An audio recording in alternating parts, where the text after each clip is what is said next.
family dinner. My brother leaned back in his chair, smirking, and said, "Mom and Dad promised I could live with you. After all, you should at least do something useful for this family." Forks clattered. My parents nodded approvingly, like this was some noble arrangement. My chest tightened, but I didn't flinch. I sipped my water slowly, set the glass down, and smiled.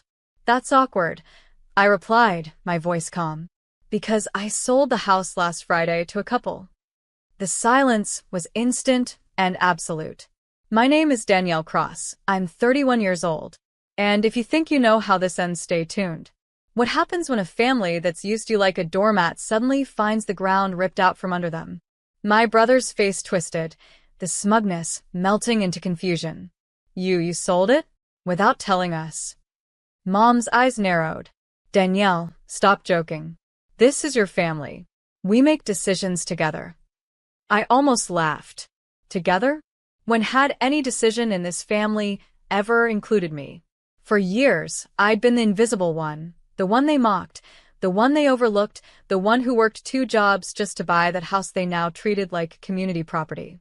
Dad's voice rumbled across the table. "Be reasonable. Your brother needs a place. You have more than enough space." I met his gaze steadily. Correction. I had space. Now it belongs to someone else. Papers signed. Keys handed over. My brother slammed his fist on the table. "You can't do this." But I already had. The house they thought they were entitled to no longer existed for them. And in that single revelation, the balance of power shifted.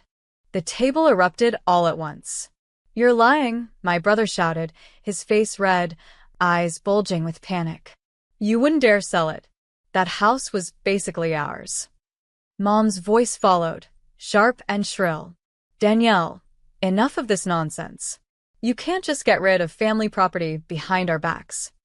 I leaned back in my chair, folded my hands, and spoke evenly. It wasn't family property. It was mine. Every mortgage payment, every repair, every sleepless night worrying if I could cover the bills. That was me. Not you. Not him. Me. Dad slammed his fork down. "Selfish. You've always been selfish.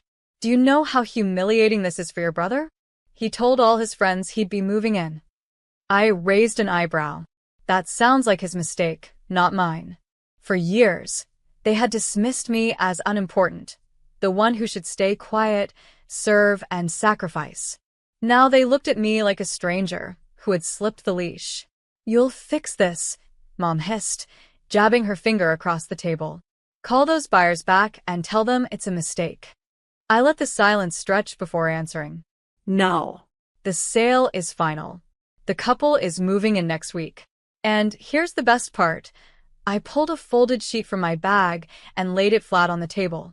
The down payment cleared this morning. My brother grabbed the paper, scanning the numbers, his jaw dropping. The reality hit him like a slap. The house he thought was his inheritance, his entitlement, was gone. "This isn't fair," he whispered, his voice cracking. I took a slow sip of water and smiled. Neither was 15 years of treating me like the family maid. Consider us even. My brother's hands shook as he shoved the paper back across the table. "You can't just throw us out like this. That house was supposed to be for me. Mom and Dad promised." "Promised what they couldn't deliver," I replied coolly. "They didn't buy that house. They didn't keep it from foreclosure when I was drowning in debt. They didn't work weekends and holidays to make sure the roof didn't collapse. I did. So no, they had nothing to promise." Dad leaned forward, his tone low and threatening. "Danielle, listen to me. You're part of this family whether you like it or not. You will undo this sale, or we'll make sure you regret it." I tilted my head. "Undo it? And how exactly do you plan on forcing me? You can't threaten buyers with your temper. You can't rewrite contracts. The law doesn't care about your promises. It cares about paperwork. And that paperwork is in my name." Mom's lips trembled with rage. "You're humiliating us. Do you understand how this looks to everyone? Your sister the queen, your brother ready to settle, and you, acting like a selfish little traitor." I almost laughed. "You've humiliated me for years, Mom. whispering at dinners, calling me the cook, telling relatives I was the one who never measured up. But guess what? I measured up enough to sell a house you all thought you owned. My brother's voice cracked, desperate now. So, what? You're just gonna leave us homeless? I leaned across the table, my voice soft but sharp. You're not homeless. You have your own house, your own life. This was never yours. The only difference now is I stopped letting you pretend it was. The dining room felt smaller, the walls pressing in as the weight of my words sank into them. My brother fidgeted with his napkin, shredding it into tiny pieces. Mom clutched her wine glass, so tightly I thought it might shatter. Dad's jaw worked like he was grinding stone. Finally, Mom broke the silence. You think you're clever? Selling behind our backs? You've ruined everything. Do you know what people will say when they find out you betrayed your own blood? I met her glare. People will say I finally grew a spine. And if they ask why, I'll tell them the truth. About how my family treated me like staff at every holiday, how my sister was the golden one, how my brother was handed everything while I scraped by alone. My brother snapped. Lies. You're twisting everything. Mom and Dad always supported you. I laughed, sharp and humorless. Supported me? You mean mocking me for being single? Using me as free childcare? Demanding I cook while you all sat at the table pretending I didn't exist? That's not support. That's exploitation. Dad slammed his hand on the table, rattling the dishes. Enough. You will respect this family. I leaned forward, my voice low and steady. Respect is earned, Dad. And you lost mine years ago. I stood, gathering my things. The house is gone. The sale is legal. And when that couple moves in next week, you'll finally understand what it feels like to lose something you thought you controlled. My brother's voice cracked as he shouted after me, You'll regret this, Danielle. But as I walked out the door, the cool night air hit my face, and I smiled. For the first time, it wasn't me drowning in regret. The fallout hit faster than I expected. By the end of the week, my phone buzzed with messages from relatives. What happened at dinner? Your parents look devastated. Another cousin whispered, Your brother's been telling everyone you cheated him out of his future. I didn't bother correcting them. I knew the truth would surface soon enough. Meanwhile, Mom left me a voicemail every morning. Her voice bounced between fury and desperation. Call the buyers back. This is your chance to fix things. The next day, do you realize how this makes us look? Your sister is mortified. But the last message chilled me most. Dad's voice, low and venomous. If you think you can cut us out, you're mistaken. We'll take what we're owed. Owed. That single word made me laugh out loud in my kitchen. For years, I'd owed them everything. My time, my labor, my silence. But now? I owed them nothing. What they didn't know was that the sale of the house wasn't just about escape. It was about strategy. The profits weren't sitting idle in a bank account. I had already signed paperwork transferring the money into a property 2 states away.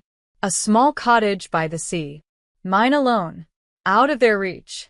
That Friday, my sister called, her voice dripping with sarcasm. Congratulations, Danielle. You've destroyed this family. Was it worth it? I smiled into the receiver. Every penny. I hung up before she could answer, staring at the deed resting on my desk. Their claws couldn't touch me anymore. The house was gone, the money protected, my freedom sealed. For the first time, I felt untouchable. The following week, they showed up unannounced. I spotted them through the window. Mom's stiff posture, Dad's clenched jaw, my brother pacing like a caged animal. I didn't open the door. I let them pound, let them shout, let the neighbors peek through blinds as the perfect family unraveled on my porch. Finally, Dad's voice thundered. Danielle, open this door before we drag you to court. That house was family property. I laughed loud enough for them to hear. Go ahead. March into court and tell the judge you're mad I sold my house. See how far that gets you. Mom's voice cracked. You don't understand what you're doing to us. Everyone is talking. Your brother's reputation ruined. Do you really want that on your conscience? I opened the window just enough to meet their eyes. You want to talk about conscience? For 15 years, you treated me like the servant at your table. You paraded my sister as the queen, handed my brother everything he wanted, and called me useless unless I was serving you. Now, you want me to carry your shame too? Not anymore. My brother lunged toward the window, his face flushed. You'll regret this, Danielle. You can't cut us out forever. I tilted my head, calm. Watch me. Then I slid the window shut, drew the curtains, and let their pounding fade into nothing.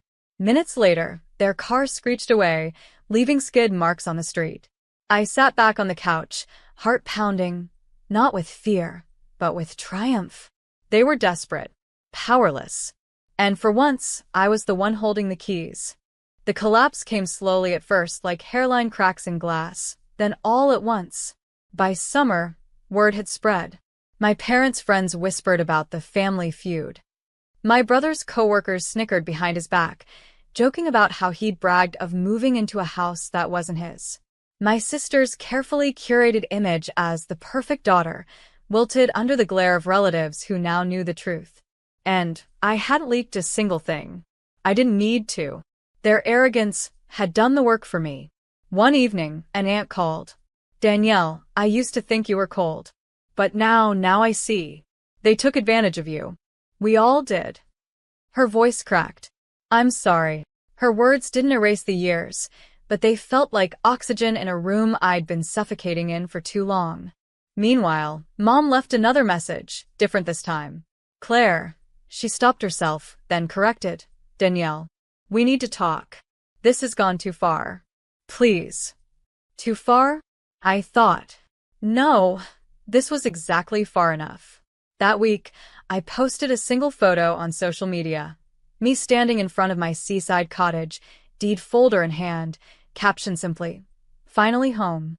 The likes rolled in, but what mattered more were the private messages. Cousins cheering me on. Old friends saying they were proud. Even distant relatives admitting they'd always known my family favored my siblings. For the first time, the narrative wasn't theirs, it was mine. And as their empire of appearances crumbled, I felt lighter, stronger, Free. They wanted to control me with shame. Instead, they ended up choking on their own. Thanksgiving rolled around again, and for the first time in 15 years, I didn't dread the holiday. My seaside cottage smelled of roasted garlic and rosemary, the table set for friends who had become my chosen family. Laughter floated through the rooms, warm and genuine, no mocking undertones, no invisible chains. Meanwhile, miles away, my parents hosted their own dinner. Or tried to. Relatives whispered about the missing turkey, the awkward silences, the strained smiles. My brother sat sulking, my sister glaring at plates that looked emptier, without me in the kitchen. Their perfect image had cracked beyond repair. That night, my phone buzzed with one last message from Mom. We never realized how much we needed you until you left. Please come back. I stared at the words for a long time. Then I pressed delete. Because the truth was I hadn't left. I had finally arrived at a life where I wasn't the servant, the scapegoat, or the shadow. I was the architect of my own peace. As my friends raised their glasses around me, I smiled, my chest light for the first time in years. To freedom, I said softly. Glasses clinked. The fire crackled. The ocean whispered through the windows. And I realized the sweetest revenge wasn't the house I sold, the money I gained, or the shame they now carried. It was silence. My silence. A silence they could never fill again. They had mocked me for being just useful. Now, they were the ones left useless, powerless in the absence of the daughter they had underestimated. Justice had been served.